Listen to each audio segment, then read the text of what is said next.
Assalamualaikum dan salam sejahtera. Anda bersama saya Siti Anisa Sulaiha Muhammad Razi dalam JEF TV.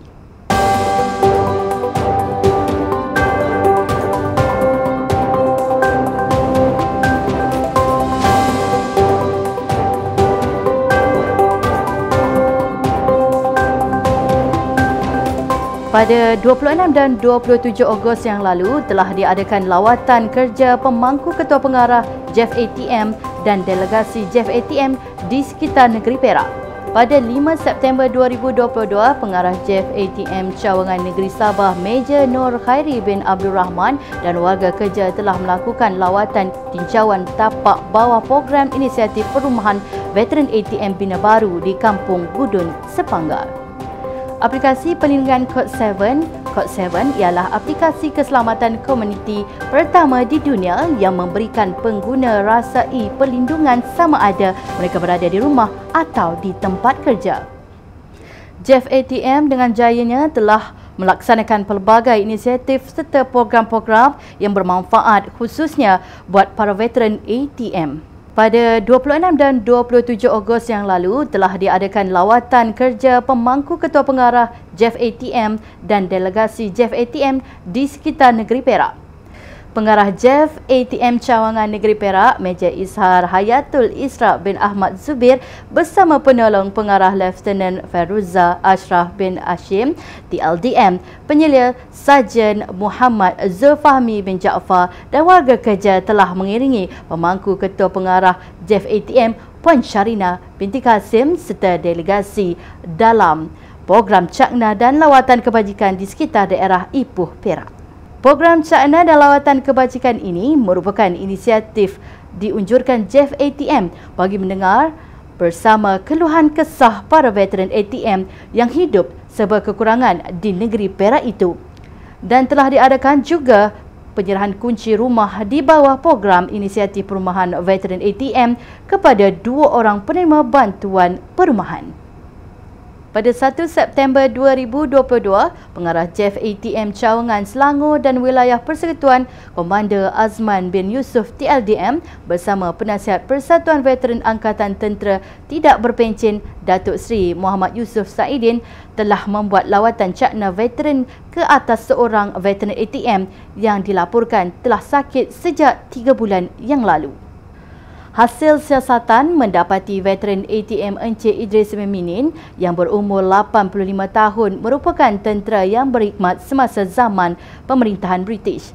Veteran ini menghadapi pelbagai komplikasi penyakit yang membataskan pergerakannya.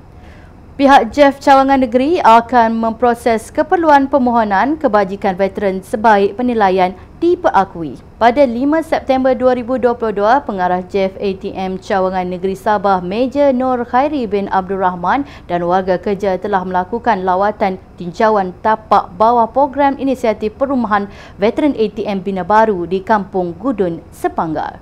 Pemohon iaitu Puan Sapariah binti Wagiman atau Giman ialah balu kepada Allahyarham Awang Abdul Ghani bin Awang Ali Singapura. Allahyarham pernah berkhidmat di dalam Tentera Darat Malaysia di bawah Regimen Ranger Diraja dan menamatkan perkhidmatan dengan pangkat terakhir Korporal pada tahun 1973 setelah berkhidmat selama 10 tahun. Allahyarham meninggal dunia pada 10 Oktober 2021 dan balu kini menetap di rumah sewa dan tidak mempunyai pendapatan tetap serta menerima skim bantuan sara hidup JEF ATM. Penyedia perkhidmatan keselamatan aplikasi Kod 7. Aplikasi perlindungan Kod 7 ialah aplikasi keselamatan komuniti pertama di dunia yang memberikan pengguna rasai perlindungan sama ada mereka berada di rumah atau di tempat kerja. Kod 7 juga merupakan rakan strategik JEF ATM dalam usaha memberi peluang kerjaya kedua kepada veteran telah berkhidmat dalam bidang ekonomi gig. Untuk melanggan perkhidmatan Kod 7, anda boleh memuat turun aplikasi Kod 7 Protection melalui Apple App Store atau Google Play Store. Perkhidmatan Kod 7 juga terbuka kepada semua persatuan kediaman dan badan pengurusan bersama. Peranti Sistem Latihan Dual Nasional SLDM bersama Akademi Vocational McDonald telah membuka peluang untuk anak-anak veteran ATM dan orang awam dalam kursus penyediaan dan perkhidmatan makanan segera.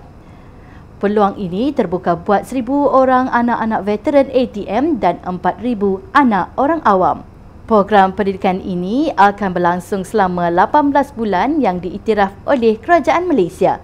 Ianya menawarkan perantis pembelajaran di dalam kelas sebanyak 30% dan praktikal sebanyak 70% dalam kursus penyediaan dan perkhidmatan makanan segera iaitu Sijil Kemahiran Malaysia SKM tahap 2 dan 3.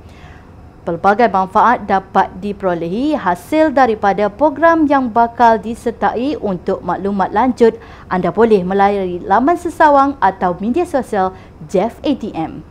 Jabatan Hal Ehwal Veteran ATM JEF ATM dengan kerjasama Malaysia Productivity Corporation MPC sedang menjalankan kajian berhubung kerjaya kedua veteran ATM di seluruh negara. Kajian ini dilaksanakan untuk membantu JEF ATM menyusun dan merangka program dan aktiviti kolaborasi sebagai usaha bagi memastikan kesejahteraan sosioekonomi veteran ATM sentiasa terpelihara. Kajian yang dilakukan ini akan dijalankan sehingga 18 September 2022. Terima kasih kerana terus menonton JEF TV dan terus ikuti JEF ATM di semua platform media sosial untuk mendapatkan maklumat terkini. Dan layari laman sesawang Tabung Pahlawan untuk memberikan tanda sokongan anda kepada veteran ATM. Kebajikan veteran ATM, keutamaan kami. Bersama saya Siti Anisa Sleha binti Muhammad Razi. Semoga kita berjumpa lagi. Assalamualaikum dan salam keluarga Malaysia.